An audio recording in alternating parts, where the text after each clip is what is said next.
नमस्कार, मैं आश्रुति वोरा और आप देख रहे हैं वीके न्यूज।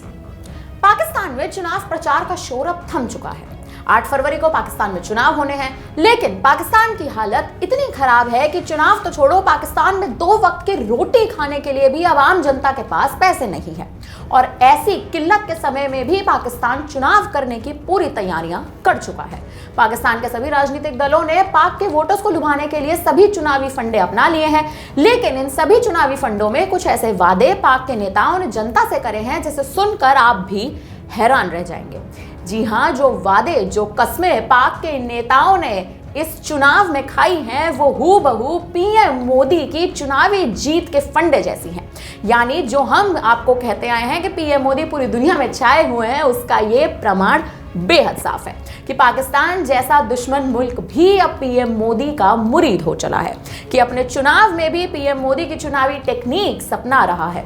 आर्थिक संकटों से घिरे पाकिस्तान की लगभग सभी सियासी पार्टियों ने मतदाताओं को लुभाने के लिए बड़े बड़े चुनावी वादे किए हैं। किसी ने 1 करोड़ नौकरियां देने का वादा किया है, तो किसी दल ने बिजली बिल कम करने, महंगाई कम कर 6% पर लाने का वादा कर डाला है।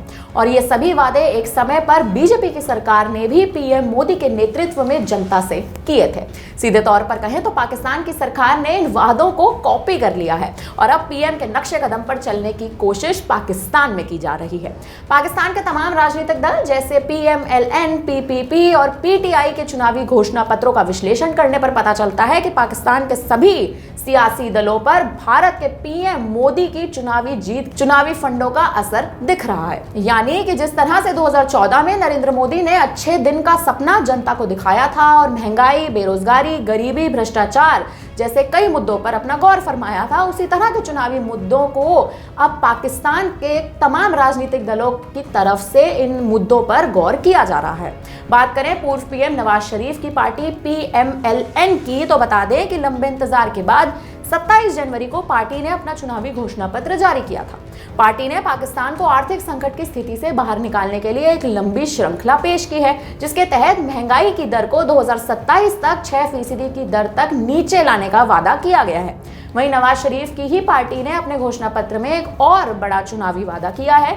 सत्ता में आने पर नवाज शरीफ की पार्टी आने वाले 5 वर्षों के दौरान कम से कम 1 करोड़ नौकरियां सृजित करेगी और राष्ट्रीय बेरोजगारी दर को 5% तक लाएगी। अब सोचिए कि जिस पाकिस्तान की आर्थिक समस्या पिछले लंबे समय से इतनी गिरती जा रही है, इतनी गिरी हुई है, वो एक झटके में इस चुनाव के बाद आखिर कैसे बेहतर हो सकती है। क्योंकि विशेषज्ञों के मुताबिक भी 1 करोड़ नौकरी देने का जो लक्ष्य हासिल करने के लिए पाकिस्तान की जीडीपी विकास दर 6% से 7% के बीच होनी चाहिए, लेकिन मौजूदा हालात ऐसे बिल्कुल भी नहीं है। यानी मौजूदा परिदृश्य में लगभग पाकिस्तान की ये जो हालत है, ये असंभव सी दिखाई दे रही है कि इतना जीडीपी दर जो है वो पाकिस्तान बना सके। वहीं इसके अलावा तमाम राजनीतिक दलों ने कई किस्म के वादे किए हैं, जैसे 30 लाख घर बनाने का ऐलान, जो पूर्व विदेश मंत्री और पीपीपी अध्यक्ष बिलावल भुट्टो की ओर से किया गया है। हालांकि देखा जाए तो पीएम मोदी की रणनीतियों का असर भाजपा की चुनावी प्लानिंग अब पाकिस्तान में भी फॉलो की जा रही है। फिलहाल अब जो पाकिस्तान जिस तरह की रणनीति अपना रहा है, क्या ये रणनीति पाकिस्तान की आर्थिक समस्या को बेहतर कर सकती है? क्योंकि पिछले इतने लंबे समय से कई रिपोर्ट्स ऐसी दिखाई जा रही हैं जिसमें पाकिस्तान की आर्थिक समस्या इतनी गिरती जा रही है कि पाकिस्तान में अब जनता का जीना मुश्किल हो चुका है। सीधे तौर पर कहें तो जनता का जीना दुश्वार हो चुका है।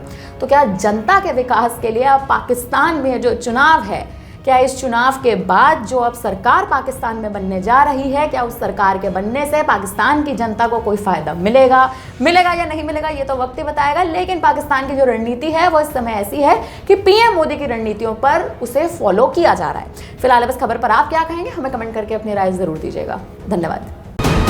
वीके न्यूज, राष्ट्र के नाम।